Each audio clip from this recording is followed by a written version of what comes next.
Welcome to The Explainer. Today, we're digging into a pretty groundbreaking theory about AI that, well, it could change everything we know about work, about value, and about the economy itself. It suggests we're right on the edge of an economic singularity, and you're going to want to understand this. For centuries, our understanding of economics has been kind of like this old story. We've had these brilliant minds, right?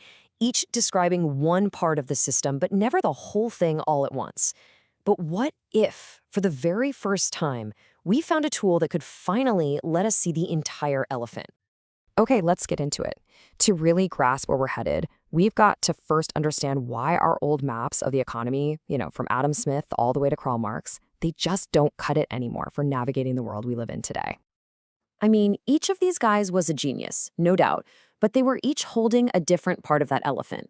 You had Smith, who saw the world through the lens of scarce stuff, material goods. Then Marx came along and saw the circular flow of money creating more money. And then Hayek saw the market itself as this landscape that shapes everything. They were all right, but they couldn't see how all the pieces fit together. Why? They just didn't have the tools. Now, this is where it gets really, really interesting.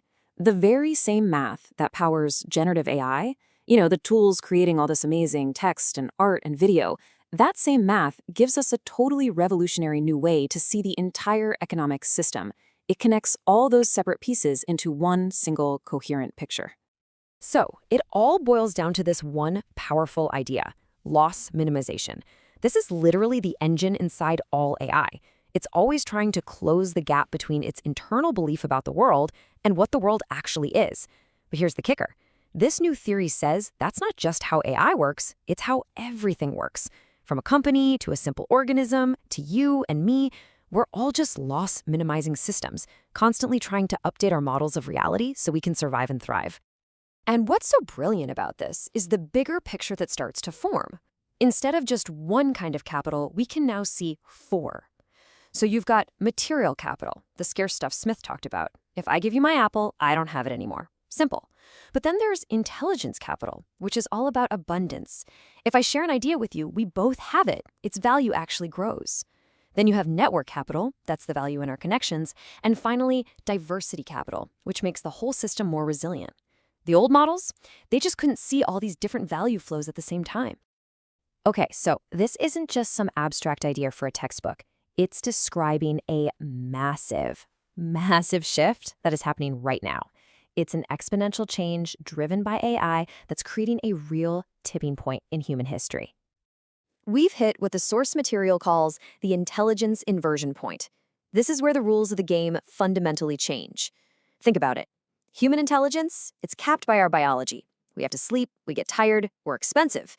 AI intelligence, the only real limit is physics. It never stops, it learns 24/7, and its cost, well, it's just collapsing. Just look at these numbers. I mean, they're staggering. The cost of intelligence is in an absolute freefall. Back in 2020, to process 1 million tokens of data on GPT-3, it cost $600. Today, a way better model does it for 50 cents. This isn't just a gradual slope down. This is like falling off a cliff, and it's the economic engine driving this whole inversion. So here's the punchline. When you do the math, to replicate the entire yearly mental output of a typical knowledge worker, it now costs about $35.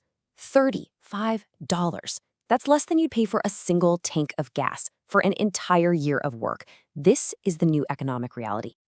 And this new reality, it leads us to a shocking and maybe unavoidable conclusion about the future of work, a moment that the source calls the economic singularity. The numbers force us all to ask a really tough, really personal question.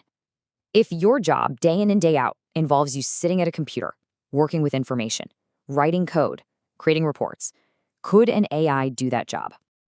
According to the model we're looking at here, the answer is yes. And the timeline for when the majority of these cognitive jobs can be replaced by AI, it's as little as 3 years. Now, that's not will be replaced, but can be replaced. And that capability is what changes everything. And look, this isn't just about some people losing their jobs. No, it's way bigger. It's described as a deflationary nuclear bomb. See, when the cost of something, in this case, cognitive work, drops to basically zero, its economic value also trends towards zero. And that threatens to blow up our entire system, from how we get paid to how central banks even operate. So, okay, that's a lot to take in. If the work we do with our brains starts to lose its value, what on earth are we supposed to do? How do we escape what's being called the abundance trap and actually find what's valuable in this strange new world? All right, the good news is the source material offers a game plan, a kind of survival guide. Number one, use these tools constantly. Make it a daily habit, not just something you play with. It will literally rewire how you think. Number two, cultivate your human network. In a world full of AI agents, real trust and connection between people becomes priceless capital. And third, find your skin in the game. AI is brilliant, but it's passionless. It's an intellectual idiot that needs a human to give it a purpose, a mission.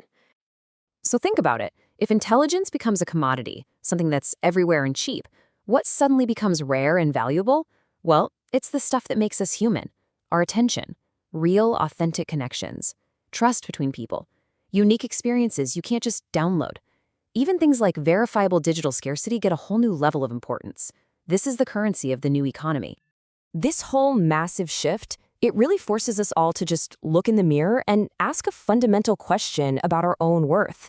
And it leaves us with this final, profound thought to carry forward.